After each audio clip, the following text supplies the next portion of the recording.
Hey guys, and welcome to our first episode, official name now, of the Xeno Nest. If you guys haven't been watching the past two episodes of this so-called podcast that I have been going back and forth on unofficial names that I've just been calling the Xenoverse 3 podcast, we finally got massive info, so figured now's as good as time as any to get our official green light and start going deeper into everything regarding this Xenoverse thing. So I'm here today with a friend of mine, like last time. If you guys haven't already, please go watch the previous two episodes, because a lot of what we said in those, and funnily enough, the one I posted yesterday immediately happened again, where I post a podcast episode and then the day after I immediately get Xenoverse info. So seems to be a trend. Let's see if it happens again with this one. But that being said, take us off, Jack. All right, yeah. So welcome back to the Xeno Nest podcast, officially named. So glad to be here.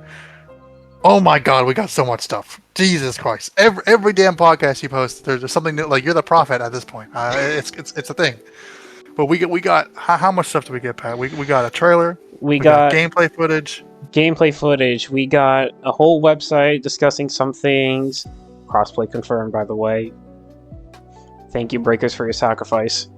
Breakers we also got Breakers limped, so Xenoverse could sprint across the horizon. Yeah, right. And we also got a official meeting with the producer of the game, confirming some important stuff that the game is going to have. But we're going to first start with what the trailer said, and we might even say some other stuff, like the gameplay for part 2 of this podcast, because there's just so much to cover that it's going to be hard to do this in all just an hour. But let's go ahead and just start. Don't be fooled, guys. There's probably like 8 minutes of footage in total, but there's just so much like that you could just go on and on about. So yeah, we're probably going to do the trailers right today, and then the interviews and the website, I would assume. That's what we're doing today? We'll see how far we get. Let's start with the trailer, shall we? Because I have the trailer pulled up right now as well. So. Yeah, I don't know if I'll be able to put it up on screen. I assume so, because all the other Dragon Ball YouTubers have put it up on screen. I mean, first time I watched a trailer, I'll probably put it up on screen as we're talking about it right now.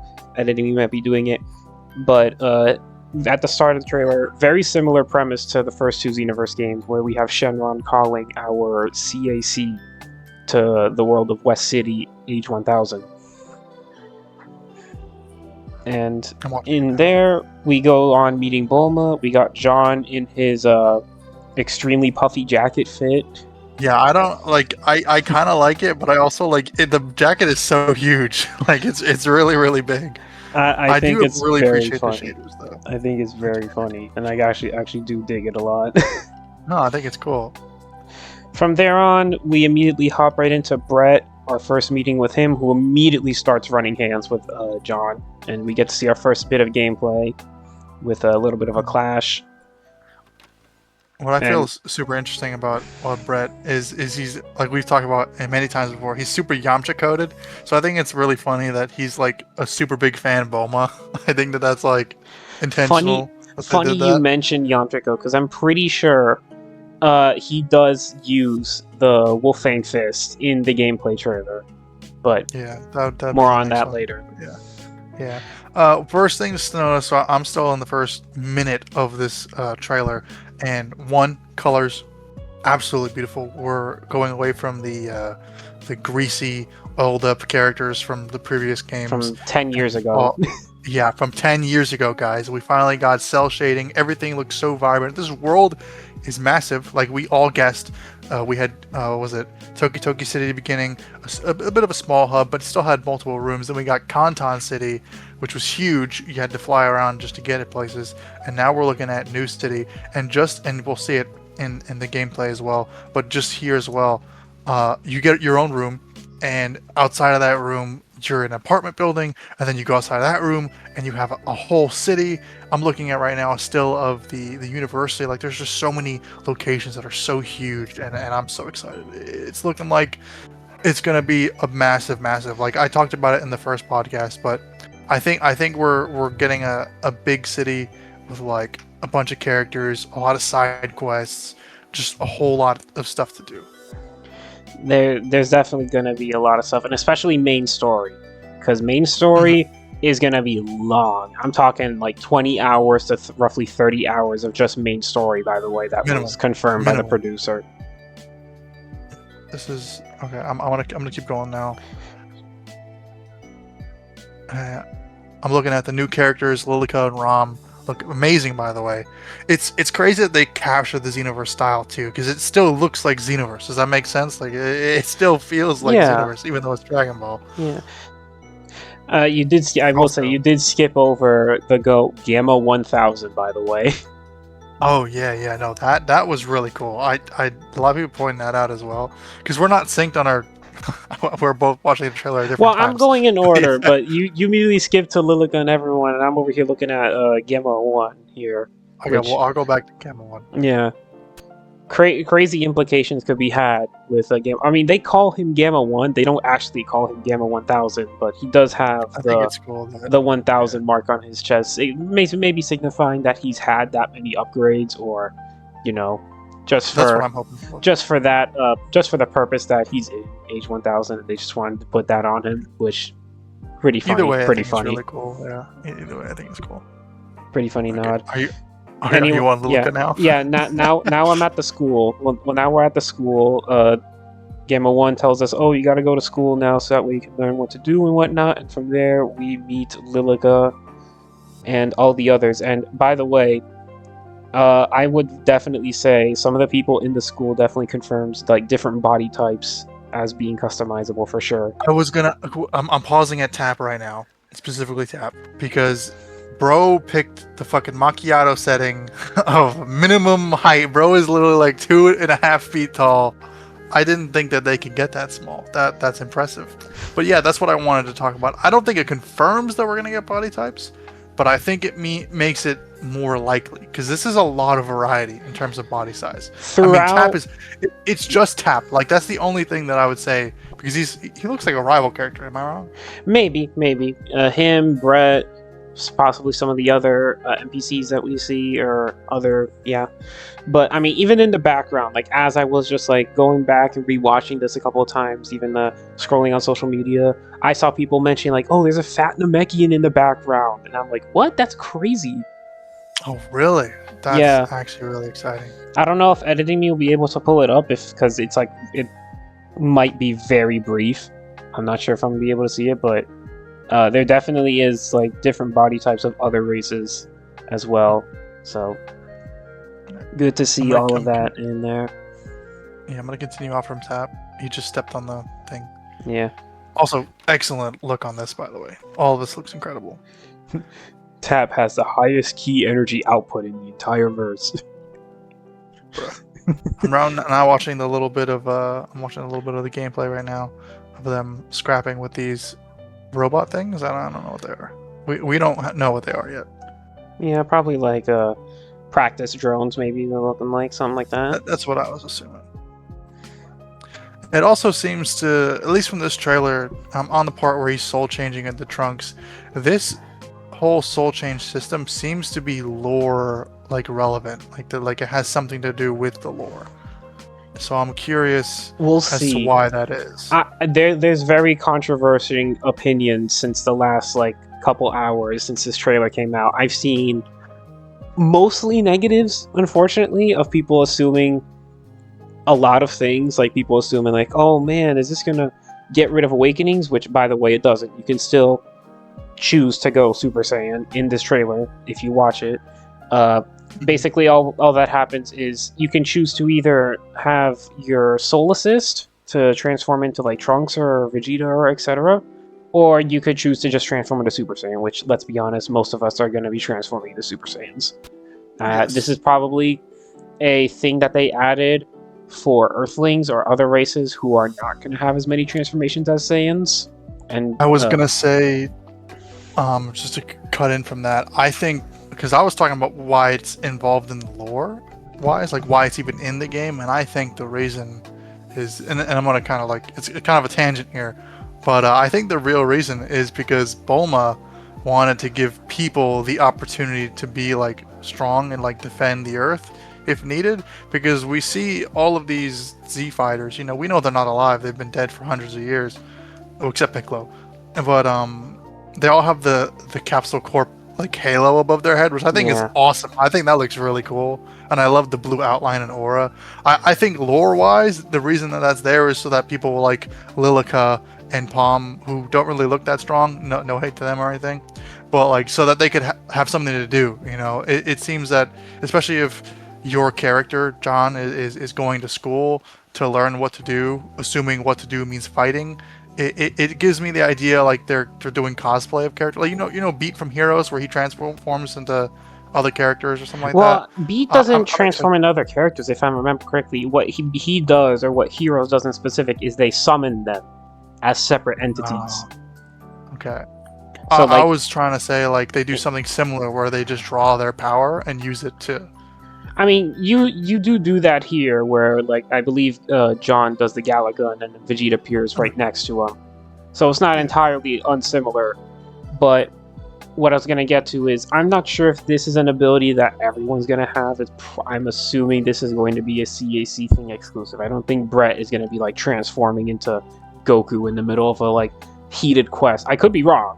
I would love to be proven wrong, but from the way they made it sound. And Piccolo saying this even makes you have more potential than Gohan, which, by the way, crazy level of glaze for coming from Piccolo. Yeah, like. Well, I mean, Piccolo has to aura lob to his boy John 1000. I mean, the only person that could keep up with MJ in the tournament of aura. By the way, someone I gotta do an edit of Ryu and Cyclops doing the Dappa, but it's Piccolo and John.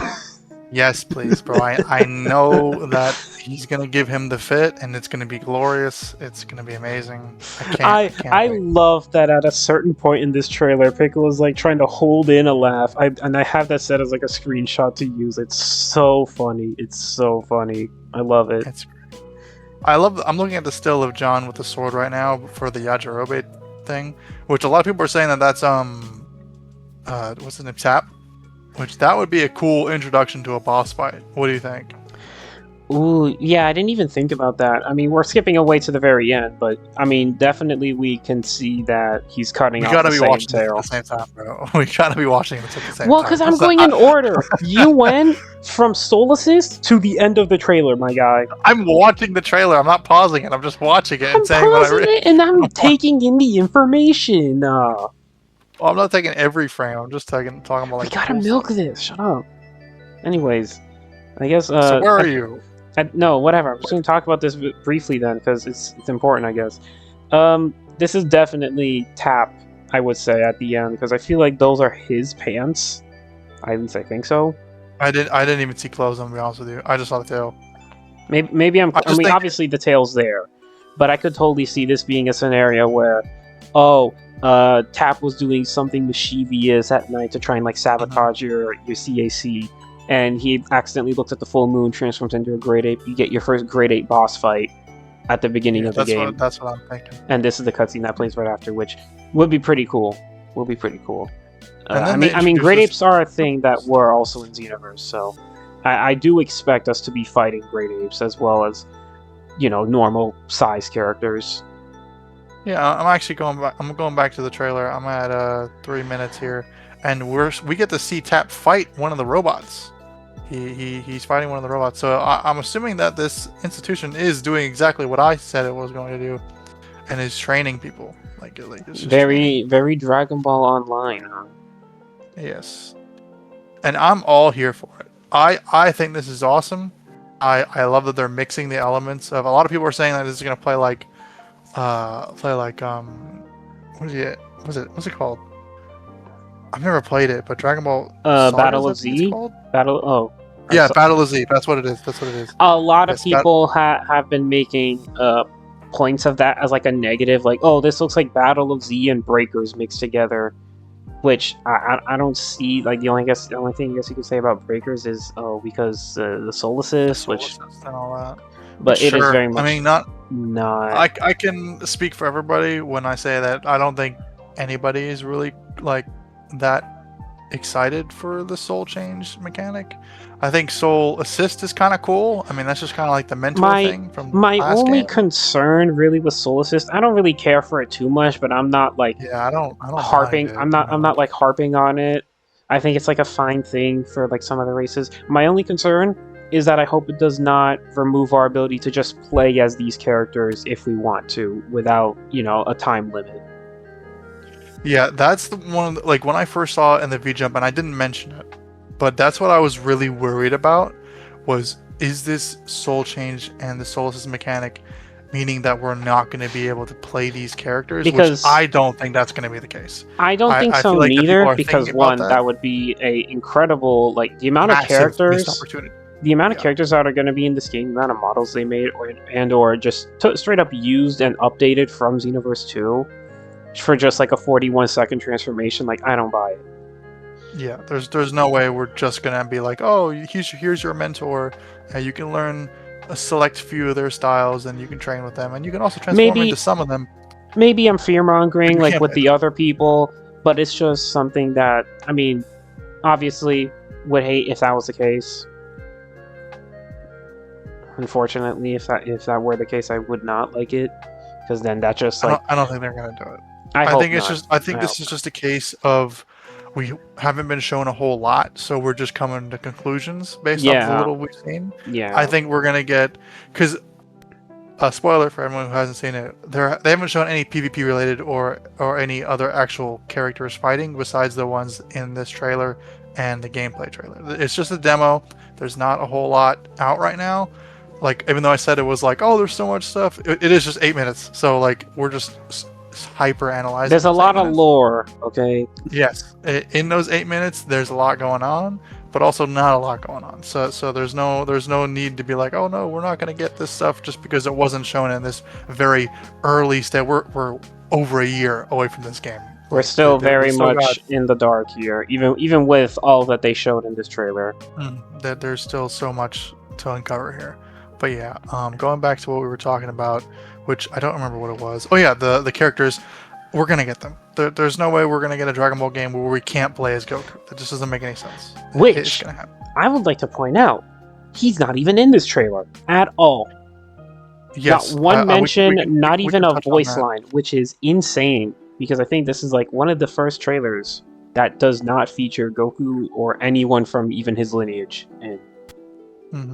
I wanted to talk about that real quick, because in the topic of mentors that we were mentioning earlier and battle styles, we're probably going to get the main ones, the classic mentors from Xenoverse 2 and obviously from Xenoverse 1. But we saw most of the Z fighters. We didn't see Goku, we didn't see Gohan, we didn't see Yamcha, which I don't really mind that we didn't see Yamcha, but not seeing Goku or Gohan, a little interesting on that one. I think that was a missed opportunity there. Saiyan Saga Vegeta was an interesting choice. I know that they love using Saiyan Saga Vegeta for marketing, but interesting choice. There is a high probability that they're saving Goku for a different trailer where they're going to show off the actual character list that we're like doom posting about, I guess you can say. Yes. Because we know he has a new fate based on the very first trailer. So I am feeling like he's going to be playable. And if he's playable, then everyone else has to be playable. So yes. I do not think there's anything to worry about when it comes to playing as everyone else in the game.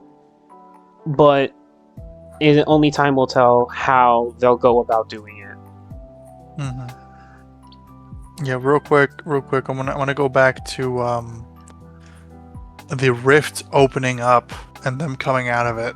What are our thoughts on this? It looks, from what I'm looking at, it's all green, it's all digitized.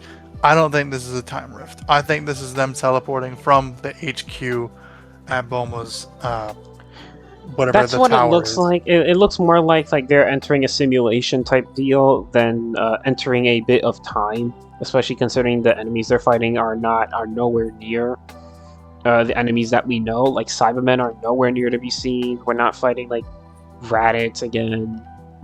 It's all new stuff. Which This all seems. yeah. Like it's gonna play out, and I think that that's also why. And this is just me speculating why Goku, or any of the bigger names like Gohan, or just like a more recent iteration of Vegeta was shown, was because they wanted to focus on this trailer being welcome to future West City, where this is who we're seeing. We're seeing new characters. We're seeing a new story, and they want us to focus on these new characters. I think that's what the main focus here was. I'm gonna say the main characters, which also confirmed. Some people were thinking about, and I thought that was kind of interesting, that we were going to be stuck with only Jane and John, and no. It was confirmed that we were going to have customized. It's a Xenoverse game. What did you think? And also, this might even be the thumbnail, but human, Majin, Frieza, and almost certainly Namekian races are all pretty much confirmed because we see them in the gameplay trailer, if I remember correctly. Yes, the gameplay trainer is Majin, Earthling again, and because it's Jane and Jane and Brett. A Majin and a Frieza race are all fighting Broly and the minions, but you get the option to choose John, and we know John has the same. Yeah. So interesting how that works. Also, I think it's a funny. I just want to make a bit here, because this trailer starts with you not knowing your name. So you know what they call people who don't remember their names, Patrick? No, please inform the audience. They call them. They're a man. They refer to them as John. Funny you mentioned that, because I would love to show you this certain image in the gameplay trailer, which I may be putting on screen right now. And here, hold on, let me send it to you on Discord. Okay, and do you also know what they refer to females who don't have a name? Well, yeah. Yeah, you know. But like, you know, take a look at that image. Well, what do you see there? Yeah, I also noticed that in the trailer that it had a J on there. You know, had a J, and then you know the Sen, which, you know, for those not familiar in the Japanese, Sen means 1,000 in Japanese. So what we're probably seeing here is what we're seeing is some kind of trolling us by somebody. Somebody made the name John 1000, and because if I'm not wrong, this demo gameplay is somebody playing the game from Game Summerfest, Summer Game Fest. They did not play anything of Summer Game Fest, but I mean, this was technically shown off to a certain amount of people at the event. I don't know what. Speaking of which, I'm sorry, I'm going to go on a side tangent. Why was this not at Summer Games Fest or any of the events? I still to this day, like, did the 2 weeks matter that much that they had to spread it out? I don't know. I guess so. I don't know. I guess they couldn't put the Xenoverse 3 next to, like, I don't know, Resident Evil. I don't know. I think they were waiting. I think they were just waiting for us to make this podcast. I guess so.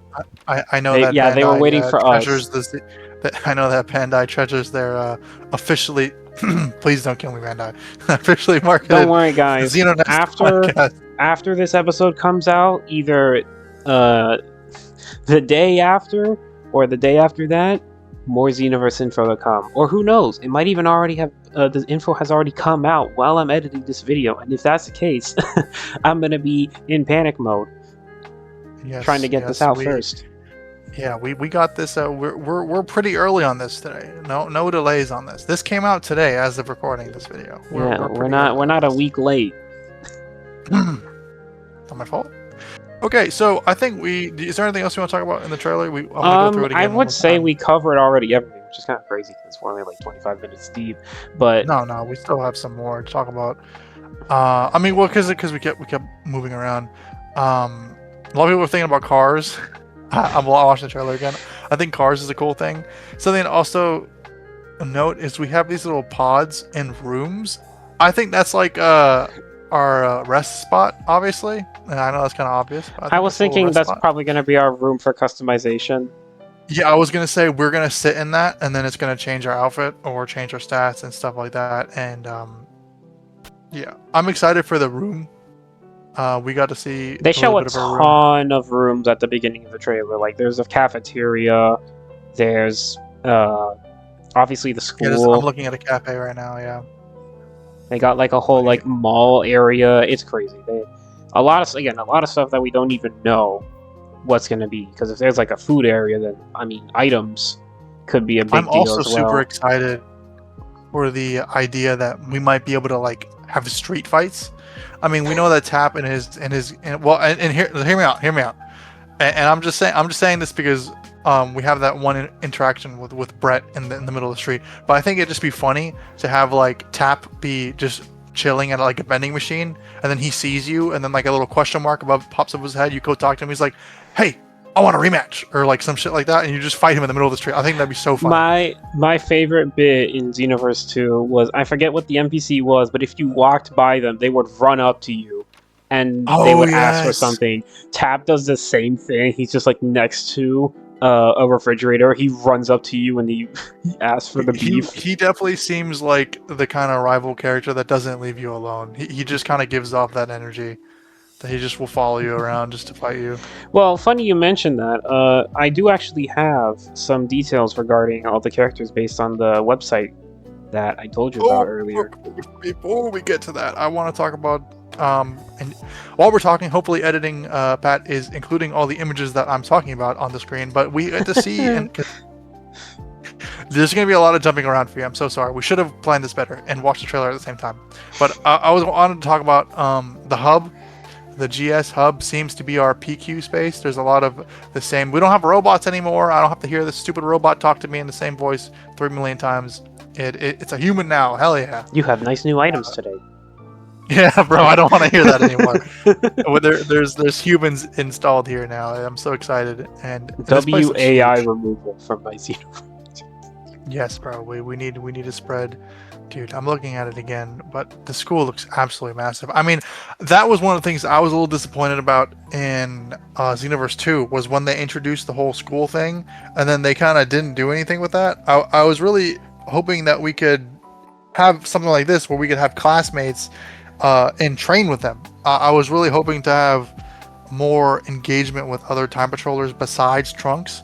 Because again, just the notion that these people are being brought from different time periods. Like, we all know the beginning trailer, or not the trailer, but the opening of Xenoverse 2 is Trunks be like, "Attention all proud warriors." And then he just like starts picking up random people off the street and it starts showing everybody. He's like, "Oh, look at all this stuff you could do as a time patroller." Like, I think all that's really cool. And again, I'm a little worried that there's not going to be anything time related in this. There has to be. It's a Xenoverse game, but I'm just like, I don't know. I don't know. I think there probably will still, and I have to actually look at what all the stuff in the meeting with the producer was said, because I didn't look through it all too deeply. I only saw a few tidbits here and there. But I mean, surely there will still be some time elements, because it would feel a little bit off if it wasn't Xenoverse without time elements. Yes. Okay. I'm finishing the trailer now. Yeah, going on to details of the characters. So, according to the site here, Brett, a character who aspires to be a hero and will compete with the protagonist. He refers to the protagonist as his senior. He refers to the protagonist as his senior? Yeah. Interesting. That's what it says here. Tap, we got a genius who entered university early, possessing both intelligence and physical prowess. All right, that's the character. That's definitely the character he is. I agree. Rom, she's an idol who attends university. She loves making people around her smile. Makes sense. Lilica, one of the classmates of the protagonist, meets at the university he will attend. So pretty basic stuff. Yeah, nothing on that one. Nothing on that. And I believe that's the most that they share on there. Okay, I thought there would be more. That's okay. Well, that should pretty much finish up the trailer anyway. I'm just going through the last time. Brilliant callback. I love all the edits that people making of John with the Vegeta green hair glow. That's such an awesome addition. I love that they did that. I mean, that whole thing was just such an amazing sequence. I'm glad that they referenced it. Okay, we are half an hour in. We could absolutely start talking about the gameplay, I think. Oh, we didn't even do the interviews. Oh, that's right, the interviews. I should totally. You're absolutely right. No, that's Absolutely because that's what I was gonna be like. Okay, I finished the trailer. Let's go to interviews. Let's go. Let me do that. Let me do that. That's absolutely right.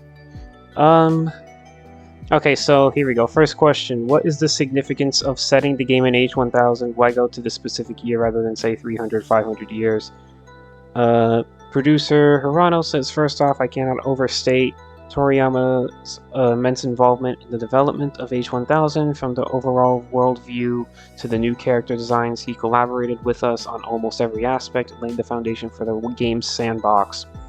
We wanted to jump into the future because Xenoverse 1 and 2 focused heavily on traveling to the past to fix history. For the third entry, we want to look forward. Xenoverse has always been about delivering a completely new Dragon Ball experience that people haven't seen before. Setting it hundreds of years into the future provides an entirely unknown territory for the fans and for us as creators to explore. Interesting. Okay. So that... not a confirmation that we're not going to get time stuff, but a heavy implication that it's not going to be a main focus. Most likely, that's what it seems like. I'm okay with that. Maybe we'll get moments where we summon, like, I guess it's like the Solstice, where we summon them from the past, or maybe even fight them from the past as training. Could be the case.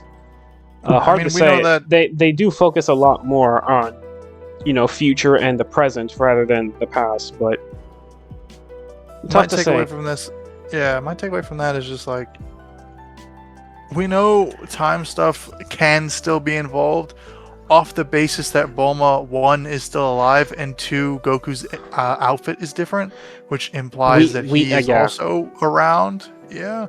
And we also know that, Bulma is the creator of the time machine in the first place. She started all of this. Without Bulma, we wouldn't have Trunks, and without Trunks, we wouldn't have any of the time shenanigans that we do. So it's... if I had to guess, the Soul Chain system has something to do with time, because it's all characters that Bulma has seen, or at least heard about, and I would assume that... and again, assumption. I'm just guessing. Sorry, go ahead. No, I was going to start reading the next one. I'm just looking. Go ahead. I was just talking. Okay. So next interview here. Can you talk about how technology has progressed in the hundreds of those... Can you talk about how technology has progressed in the universe over those hundreds of years? To clarify, I mean the actual in-universe technology of H1000.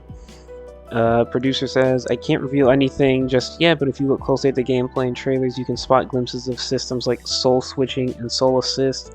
The future world has progressed significantly, and there is a concrete logical backbone as to why things are happening the way they are. These mechanical shifts tie directly into why original characters are swapping with iconic roster fighters, and why your custom player avatar is interacting with this world. A lot of those unique ideas came straight from Toriyama, and they serve as a major narrative beat that you will uncover. You're right. So again, it's just something that I figured was related to the story. They don't show who wished us to be here. My guess is somebody Time Patrol related. Could be. I'm assuming that we're gonna get a kind of story that and it's Toriyama's. This is classic Toriyama, where he spins such a fun, creative story. Introduces all these colorful characters and has them interact in such fun ways, and then surprise, there's like the most evil person imaginable. He was there the whole time. Now you have to fight him. You think one of the people we know? You think one of the people we know is going to end up being evil? It could be. I don't want to sound racist, but Palm, whatever her name is. You mean Rom? Yeah, Rom. Bro. Could be. I doubt it. No, I doubt it. Now Brett on the other hand. Now Brett on the other hand. Now what if? What if Bulma? No, I'm just kidding. What if Bulma was trapped in a time chamber and that's why she's still alive, bro? I don't doubt it. Something does seem pretty sus about her being in H1000. Yeah, we can see a Bulma trapped in a time chamber. What if in Sparking Zero pretty soon? I wouldn't doubt it. All right, next one. Were there any specific story drafts or concepts left by Toriyama that you feel could only be told within Xenoverse 3? Producer says, yes, absolutely. The core settings and foundational concepts he provided served as the guiding axis for our entire team. We spent a lot of time brainstorming together to flesh out those ideas. It is incredibly exciting material, and because Xenoverse is a game heavily shaped by its community, we want players to experience and live out these stories together online. Okay, perfect. This is, again, none of this, guys, is confirmation. This heavily implies we're going to get the side quest I was talking about, where they're going to flesh out all these characters. They didn't just make them for no reason to fill space in the cartridge. No, these are characters that we're going to get to know, we're going to get to love, we're going to get to not play with, but maybe fight against, experience life with them. All this stuff. All this stuff, I'm guessing, is included in the game, where we can meet them in the street, fight tap like I was saying, or just go to school with them and learn more about them, and then eventually fight with them against whatever the big bad ends up being. I would love for one of these other characters like Tap to become like a fan favorite. He reminds me a little bit of like Kuwabara from Yu Yu Hakusho, mostly with the haircut, I guess. It's just the hair, yeah. Yeah, I could totally see him being that type of character where he's just like a fun hang around. But we'll see. Yeah. Anyways, next one. How central is the multiplayer focus to Xenoverse 3? Hirano says, I would say it is a clean 50-50 split between the single-player narrative and online multiplayer suite. Xenoverse occupies a very unique genre space because it has a definitive, highly engaging campaign, but it also functions as a massive online sandbox to tackle with friends. Both sides of the game received an equal amount of deep focus and development resources. Okay. Yeah. I only based off the gameplay, because again we didn't show a whole lot about the game. I was a little worried that everything would be locked to co-op. I'm glad it's not. I assumed it wouldn't be, but I'm glad that we got this.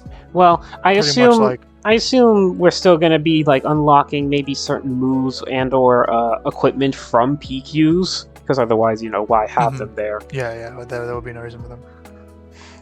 But I think it's worth noting that because he said they're putting equal effort into both single player and multiplayer, we're gonna see a lot of single player stuff and not just like a huge focus on the live service aspect, and that's good because it means that we're going to get a lot of base game things, because when you think of live service, you think of constant updates and things that we're going to get after the game released. This is exciting for me most specifically because I'm probably going to be playing this on my own, grind it out for a bit, and then hop on with friends. Yeah, absolutely. I'm excited that that's going to be something. Yeah, absolutely. I'm excited for that. Can players take part in the main story mode seamlessly online with friends, or is that strictly reserved for multiplayer missions? That's a great question. The main story mode is structurally designed to be a dedicated single-player experience, much like Xenoverse 1 and 2. Campaign is focused entirely on the GS squad dynamics and your custom avatar's unique journey and exploring the narrative. However, there is an entirely separate, massive pool of co-op and competitive missions specifically tailored for the online environment. That's to be expected. I mean, you don't. Pretty self-explanatory. With the amount with the amount of characters that they showed, I don't think there's really room for any more. In terms of like, oh, you can do the story with friends. Like, I feel like the story is kind of you just are a self-insert and that's it. Ooh, this next question is good. Personal identity has always been the heart of the Xenoverse series. What can you tell us about the character creation and customization upgrades? Hirano says, character customization is the absolute core pillar of the franchise. Players want to express exactly who they want to be when entering the franchise. And to facilitate that, the range of customization options in Xenoverse 3 is significantly wider than the first two games. This mechanical expansion extends heavily into fighting styles. In past entries, players' builds felt rigid. This time we want to accommodate highly specific combat desires.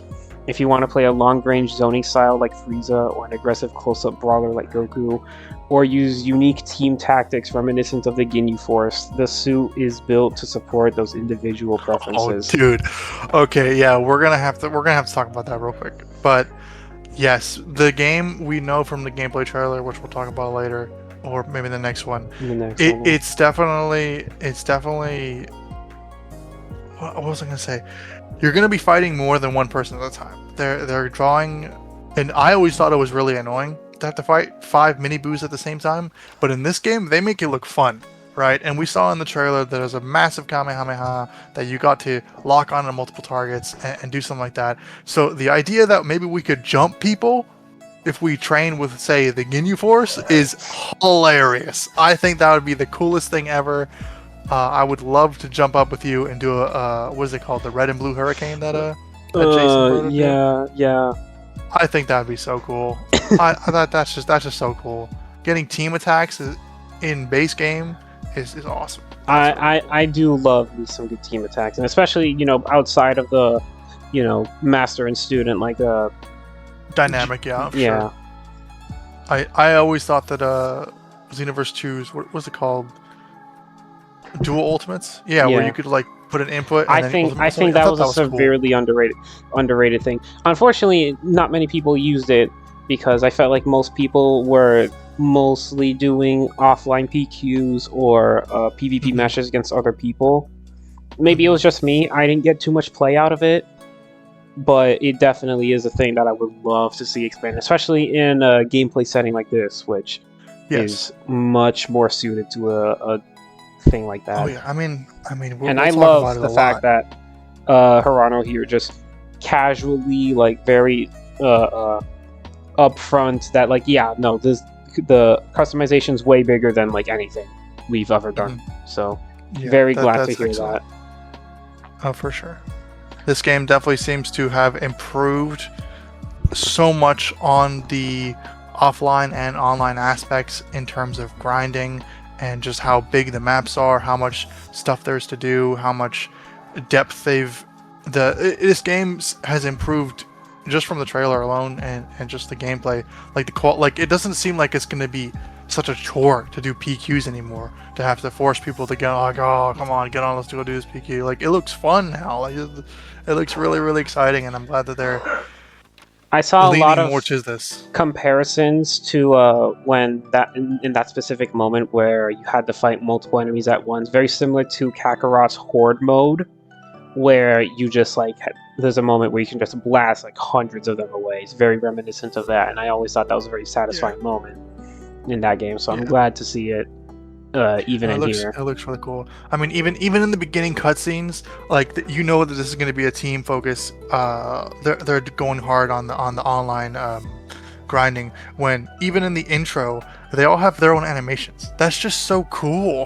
What an awesome thing to include. Customize. Well, not confirmed, but different intro animations. Yeah, that's just cool. If we could customize those, that'd be awesome. I think that'd be really cool. Such a nice little niche thing, though. Absolutely.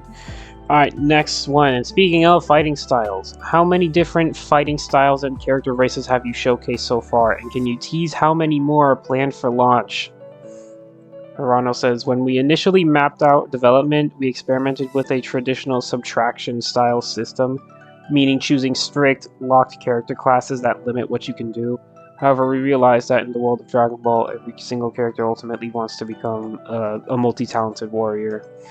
Because of that, we shifted completely to an addition style system, where instead of locking you to a narrow archetype, players have freedom to dynamically swap skills, attributes, and styles in and out, allowing you to craft whatever type of warrior you can want. Okay, so real quick, and I'm gonna let you piggyback off what I'm saying, but this sounds like the talk we had in the last podcast where we were talking about the schools of that online had, where you would be a specific class, the Tien school, the Crane school had you use a Bancho fan, the Kame school had you use the bow staff, Goten's school had you use the power pole, and then what was it? Trunks school had you use a sword. And I was saying that it'd be cool to have classes like that to really appeal to the MMO RPG thing, not to take away from what they would normally do. You'd still be able to do other things, but you'd be more focused on whatever that class's main gimmick is. And then you said, I like the idea, but I think it will restrict too much from what the creativity and freedom of Xenoverse is. Exactly. Yeah, of what Xenoverse is. And that's exactly what I think that he's saying. I'm so glad that he agrees with me. I'm so glad. Because I didn't think that they would make it as restricting as it was in online, but it sounds like that's what they were gonna do. And then they were like, and then they realized halfway. Yeah, they were like, They were like, this isn't online. This is Xenoverse. So I'm glad that like I think it would have been cool. I still want styles like that, but we're gonna get it in a way that's like more what's the word? More free. Unique. Yeah, more free. Yeah. Okay. Yeah, I'm very happy that Yeah, my that's really idea cool. came through. Anyways, does a custom character's height or physical size affect their movement speed or max health as it did in the previous This is what titles? I was talking about. Hirano says, no, physical dimensions do not impact your stats or attributes this time around. When you look at the source material, Dragon Ball, being physically massive doesn't automatically make a fighter slow, and being tiny doesn't mean you are a fragile speedster. Characters break those rules constantly, and we wanted to completely separate cosmetic visual expression from gameplay stats, giving players total freedom to look how they want without worrying about optimization penalties. Okay, so another thing, we talked about this as well. I was wondering if they were gonna do that, and you were like, again, restricting freedom. They shouldn't do that. They went with your idea again as well. I keep winning. Yeah, he's winning again, chat. But yeah, from what, and hear me out now, am I going crazy? But it sounds like we're not gonna have stats tied to clothes. Well, thank fucking God. I'm pretty sure that's why they added QQ bangs, which no, that is for those who aren't familiar with QQ bangs, they were an item you could craft in Xenoverse 2, which basically replaced all of the stats on your outfit, so that way you could wear whatever you want without worrying about stats. So you could just get a really OP QQ bang, slap that on your character, and then wear whatever you want, essentially. So I'm so glad that they got rid of that, because not only was the QQ bang such an annoying grind, because it also required you to get, for the best QQ bangs, guys, you had to go online. Like they forced you to do raids with other people or PQ casts with other people to get certain items that would take you hours to get, just to get a chance. Like it was so annoying. All because I wanted to wear Beerus' clothes and be able to use strike attack moves. Like come on. So massive W, absolutely massive W.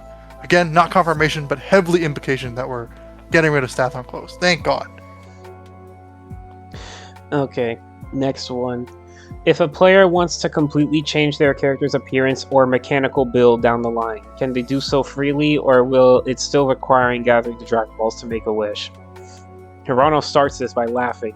You will definitely not have to completely delete your progress and start over from scratch just to alter your character. We have built a lot of latitude into the system to let players adjust and tweak their builds. That said, we still want your character's growth choices to carry a certain weight, pride, and sense of permanence, so it won't be entirely trivialized. Okay, that's interesting. So I want to hear your thoughts on this, because I don't really have anything to say on it. Me neither. I mean, I rarely ever changed how my character looked after, because Xenoverse, I'll be completely frank, most of the customization I did with my character in Xenoverse 2 was cosmetics, specifically. I rarely changed, if any time at all, how I made them look base-wise. Yeah, I never felt the need to do that. Yeah. I mean, maybe if I messed up, like there was one time I wanted to add a scar to the face, and that was like it. Like I just did the Dragon Balls, give him a scar, and that was it. So, I'm glad they're making it more easier. That's all I have to say to that.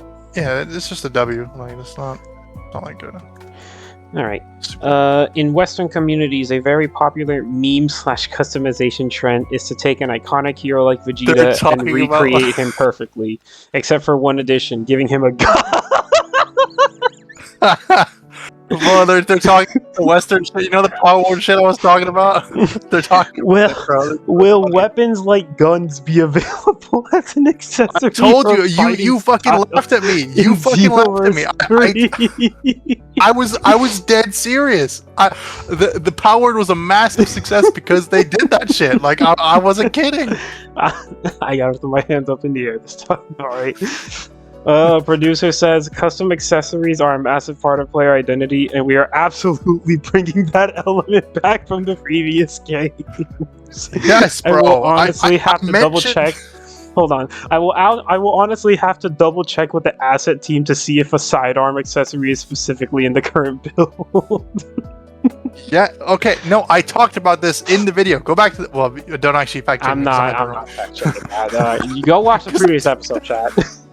I talked about 17's gun, and I had to kept changing clothes because I use his pants. I use his pants, but I want the gun to show. But it doesn't show if I put because I wear the Time Patroller sweater. But when you put that on, it deletes the belt, so I can't have the gun on my. I was like, I want my gun, bro. I want the gun. It's cool. I'm American. I want the gun. All right, next question, bro. That's so funny. They talked about it. That was such like a shot call out.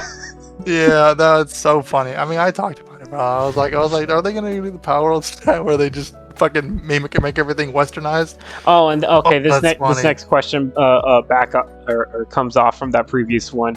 If so, players could finally live out their ultimate fantasy of playing as the iconic Power Level 5 farmer with a shotgun. Yes, bro. Verano says that is an incredible request. I'm absolutely taking that back to the development team as vital community feedback. We're gonna get an ultimate in the game, and it's just gonna be my shotgun. Damn it, that's so funny. That's Okay. really funny. Alright, turning back to multiplayer, players love a strict endgame challenge. Can we expect options to replay missions at scaled up difficulties, or are high tier challenges kept as separate endgame activities? While our baseline missions are individually balanced for smooth progression curve, we have designed highly specific, brutal challenges for advanced play. When you step into high tier encounters, the enemy AI shifts dramatically, bosses use completely unique movement patterns, advanced behavior loops, and custom cinematic supers that force your squad to communicate and coordinate strategies to survive. So, very similar to in the gameplay trailer, there is a move that the boss enemy does that where you have to hide behind a pillar, otherwise you get hit a lot. So probably more moves like that where you have to do more than just, sidestep the whole bunch. Yeah, I mean, I've heard somebody was making a joke about, oh, bro, you can't break a piece of ice, bro. That's cool. Like, come on, like that's game mechanics, bro. Like, look. Yes, we can it's an ice upscale. We can avert our expectations a little bit that Broly can't break some ice. All right. Like I get that it's Broly, bro, and you want him to blow up the planet, but like adding cool game, like half the fun of Kakarot was the different stuff that all the bosses did. Like yes, most of the time it was just like really annoying, like getting chased around by Kibas, but that's just boss mechanics, man. I mean, it makes it hard, and when it makes it hard, it makes it that much more entertaining, exciting when you beat it, like that's cool. Like if I have to learn attack patterns, or I have to play a specific way to fight this guy, like that's just awesome, dude. And speaking of Broly, next question, that Broly fight gave us our first look at the new soul shifting mechanic. How did you go about deciding which specific characters from the franchise would be available to utilize via soul shifting? I can't talk about the exact roster composition just yet, but you can look forward to seeing characters like Future Trunks and other staples highlighted in upcoming information drops. Soul shifting is fundamentally about giving players the ultimate tool to break combat open, whether that means triggering a character-specific awakening or dynamically calling in the iconic roster fighters to alter the match rhythm. I would just like to point out the wording here, dynamically calling in iconic roster fighters.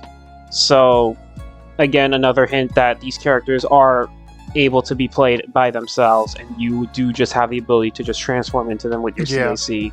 Yeah, no, I agree. That wording was seemed intentional. Yeah.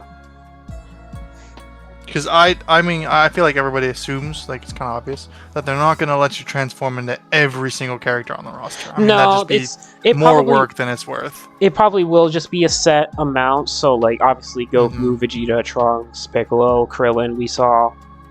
Yeah, we'll get the Z fighters and maybe some other staples. They might add more as the game goes down on the line. We'll see. Yeah, I think that's see live service updates where you grind a certain boss, and like maybe say you fight Nappa. Right, you do that for a week, and then you unlock him as a soul change. You get unique skills, something like that. Like I think the stuff like that would spice up the game, give it some more longevity. I'm trying to think of certain ways they could make soul change more appealing to people. maybe give the Soul Assist specific moves tailored to the Soul Assist that the Soul Assist character can use. Oh, like festival moves. Like festival moves, exactly. Yeah, that's actually... Or maybe even just differently animated moves, you know, like make them more unique. That's what a festival move is. Yeah, I know, exactly. So okay. Festival moves. Yeah, that's what I was... and for those who don't know, festival moves are just something to give ultimates. them more flair, because right now a lot of people are very negative on it, which unfortunately I feel like it's just going to be the case, because why would you... Yeah, it's justified. Yeah, why would you no reason. use Future Trunks? If you're a Saiyan, there's no reason for you to really like use Soul Change when you can just transform. Hirano himself said that the core element, and you can go back to the question, but the core element of this franchise is the customizable characters. Yeah. Nobody's playing this game to play anybody else but themselves. Unless, of course, you're wanting to play as those characters eventually. They bought the game to make their character. Absolutely. That's what he said. But, I mean, at the same time, there's going to be some of us who want to play as Beast Gohan. Gogeta Blue, etc. Like, there's people who... The character. Of course. Yeah, we get it. Right. Next question. Throughout Dragon Ball history, there are dozens of different chronological variations of Goku. With soul shifting, will players be selecting a generalized version or a specific historical version? Our core goal for the mechanic is to provide an incredibly deep array of variations. Goku is a thematic anchor of the franchise, and in Xenoverse 3, the specific relationship between Goku and your CAC is a massive backbone of the experience. We are creating a broad system for him, so please look forward to future updates dealing exactly how he operates. Read the last part one more time, because I just want to talk about the wording. We are creating a broad system for him, so please... Okay, Goku is a thematic anchor of this franchise, and in Xenoverse 3, the specific relationship between Goku and your custom avatar forms a massive backbone of the experience. We are creating a broad system for him, so please look forward to future updates detailing exactly how he operates. Okay, so my takeaway from this is your relationship with the character dictates the last part of what he said. But basically what I'm guessing is you play the game, you unlock different outfits for him, you unlock different moves for him. I'm guessing that what he just means is for the thematic anchors of the series, like Piccolo, Krillin, Vegeta, Trunks, the more you either play with them or interact with their stories, you unlock different arcs of them. Like, I imagine that Saiyan Saga Vegeta is most definitely not going to be the only Vegeta we have in that game. Oh, definitely. As the story progresses, I'm assuming he means that as the story progresses and you play the game more, you unlock the different versions. That's actually a very smart catch to do, and I think I can agree on that, because definitely, same goes for like Vegeta as well. No, because like you said, we're not just going to be playing as Saiyan Saga Vegeta. There's no way. Not.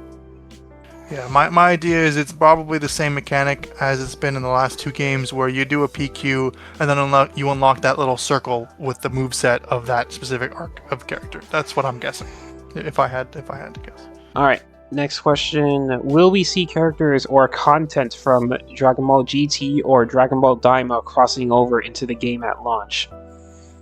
Excellent question. Because our sandbox is rooted squarely in a brand new timeline within Age 1000, how we explicitly bridge the gap to past anime series and spin-offs is a closely guarded secret. However, the future setting gives us a clean slate to incorporate elements elegantly, so stay tuned. He's dodging the question. But I think what he means when he says stay tuned is like, we're gonna do something and you will see. So I think it has something to do with previous iterations, but he's not being specific on which iteration it is. I mean, so I would definitely assume GT's in the game. Whether or not Daima is in the game is still up for debate, I would say. Yeah, I still don't think Daima's going to be in the game. So we'll see. We'll see. All right, next one. But yeah, we'll see. Since players are fighting alongside and against iconic characters, will legendary historical battles from the original manga or anime show up as playable set pieces? Since our narrative is set... Namek is going to be in the game. Since our narrative is entirely set in the future, how those classic, beloved historical clashes manifest within our campaign requires a very clever, logical explanation. We have spent an immense amount of time ensuring everything makes perfect narrative sense, And the way those historical battles cross over is something we are eager for fans to see. So he's soft confirming that we're doing it, but we're getting time stuff. We will get time stuff essentially, but it's gonna be we're working on it. But it's very lore heavy. Yeah. Whether or not it's going to be a PQ or like a simulation system, I think is up for debate. I don't think this is like oh my god, we're gonna go back in time or anything like that. I think I don't think we're gonna be. It's gonna be included. I don't think our first mission is gonna be like, all right, time to fight Raditz again. Like, there'll probably be something more. Yeah, I don't think again. I think if anything, this game is going to be more focused on the new stuff rather than the old stuff. I think. If I had to guess. Okay, this next one's a quick one, so I'm just gonna say it and move on. Do they still host the classic World Martial Arts tournament in Age 1000? That is something we are keeping under wraps for future announcements. Fair enough. Can you touch upon how the projected length of the game? How many hours can a player expect out of the story mode, and what does the multiplayer volume look like at launch? For a standard playthrough of the main story mode, players can expect roughly 20 to 30 hours of cinematic campaign content, depending on their pace. On the multiplayer side, the launch volume is already massive, but our long-term plan is to treat this as a living world. We are preparing a robust post-launch roadmap packed with community events, drops, and consistent content updates to keep the community thriving. So we're gonna get another 10 years like Xenoverse 2. Yep, we're getting 10 years of podcasts. We're getting, guys, it's confirmed. We're getting 10 years of podcasts. Yeah, I mean, that just confirms that what we've all been expecting. I mean, Xenoverse 2, it started with such a great campaign, and then they added the DLCs, and then once they were kind of dwindling down on the DLCs, we got them once every year or once every couple of months. They just throw in events to keep the game kind of like spiced up, and they'll do an update here or there. Like, I mean, recently we get the just updates in general to spice things up, like the level cap updates, festival universes, the regular tournaments, raids, just stuff like that. Yeah, raids and the, like we talked about, Hero Coliseum and stuff like that, just to keep the game fresh, So I'm just assuming what he means by that is, we're gonna take all those elements from the last game and just put them in this one in terms of like live service stuff. To keep the game flowing. Yeah, pretty simple. Can you share any broad philosophies regarding your roadmap goals for Xenoverse 3? While I can't detail specific seasonal content, our structural vision is completely locked in. The implementation of full crossplay across all systems is our absolute priority. Just gonna let that sink in for a second. I just gotta think about that, bro. We're finally getting crossplay in a Dragon Ball game that isn't Breakers. Injection. Anyways, we want to remove all platform barriers so that the global community can seamlessly log in and play together and essentially live inside the realization of Age 1000. I'm so glad. All we're missing, as long as we'll see how good or bad the connection is when it comes to online PvP, but I mean, crossplay is already a fantastic start to have. Yeah, I mean, I said this and I'll die on the hill, but if it didn't have crossplay, I'm not playing the game. And then right after I said that, I said, I'm still playing the game. I mean, it's going to get played regardless, but crossplay is such a huge thing. Oh my god, getting crossplay. It's insane to say this in the big 2026 time recording this video, that there are still games being released without crossplay. Why? There's no excuse. I'm so glad we're getting crossplay.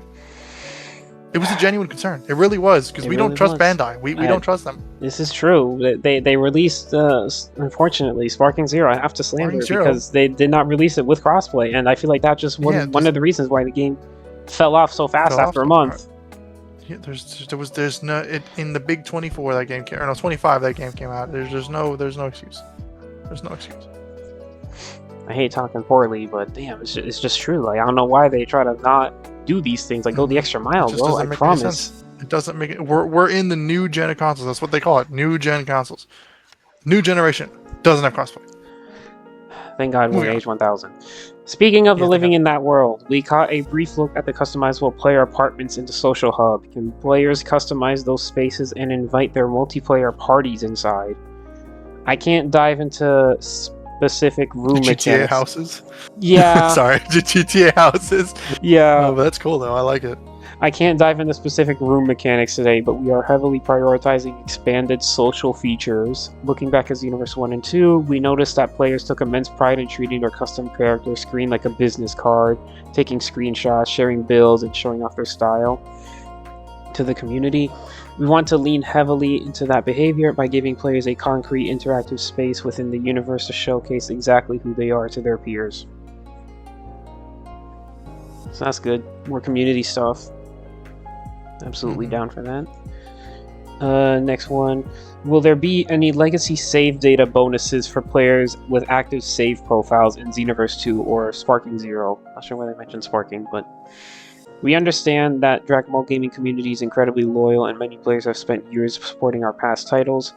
We are actively evaluating and exploring cross-promotional rewards and save data recognition systems to honor that long-term dedication. Interesting. So we might get save data crossover, which, by the way, if that's the case, our Xenoverse 2 CAC might just appear in Xenoverse 3. Yeah, that's might exciting. That might have been soft confirmation of that. Yeah. All I'm saying. We might see and this was the previous hero of Gotham City. Oh my god. Oh, I mean, that's cool. On release, I want to be able to use all my DLC moves, you know? I want to be able to go Ultra Instinct day one. You know? That's just cool. Yeah. Day one. Day one Ultra Instinct on our Xenoverse 3 CAC, bro. I'll be damned. Hell yeah. Alright, last question. To wrap things up so players can plan ahead, what is your current target release window and which platforms will the game be available on? And it's just, we're officially targeting 2027 release window for PS5, Xbox X, and Steam. And that is it. That is all the questions. Alright. Crazy amount. I was not expecting that many, I'm going to be honest. I thought it was going to be like 5 or 6. That was like 20. That was a good bit. Yeah. I mean, I talked about with you, Pat, before the podcast started, but with the amount of information that we've gotten in the past week, he didn't say the date, and we always assume because this is a Dragon Ball game that's going to come out in the fall.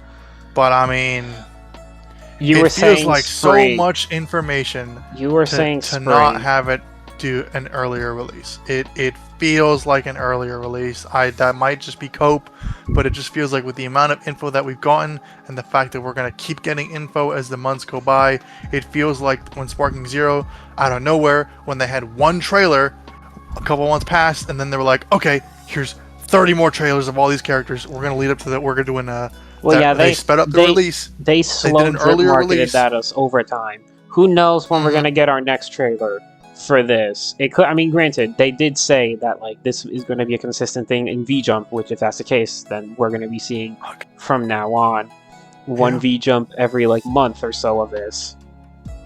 Yeah. So if I had to put my money on when this game's going to come out, I think it's coming out next year summer. Timestamp it, put it everywhere. That's my guess. I'm inclined to agree with that. Honestly, summer seems like a pretty decent spot if they weren't going to do fall, because I think spring is too early. Spring is too early. Yeah, spring is too early. I'm guessing time or I could envision. I could envision summer, because by then, honestly, I think we would probably be well past into the Galactic Patrol arc as well, which would be a great moment to release the game. Yes. And especially if they are going to immediately start planning DLCs for said arc, would again be a great opportunity. So I could see it, definitely.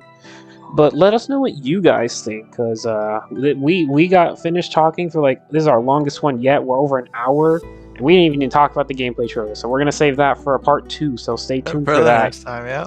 Yeah, stay tuned for that, because we still got more to talk about. There is more, guys. There's always more. This game is so big. It is the biggest anime game, and it will probably be the next biggest anime game for the next. This is our anime GTA 6. This is anime. We're getting anime GTA 6 before GTA 6. Actually, no. When is GTA 6 coming out? That's next year too, isn't it? No, I'm pretty sure it's this year. This year, October, right? Yeah. Yeah, it's November. October. Okay. November. Okay. Well, we're getting anime GTA 6 after GTA 6. All right. Yeah, It's happening, yeah. guys. It's happening. Yeah, it's happening. Let's But see. let us know what you guys think, and we'll see you in the next one. Bye bye. Peace out.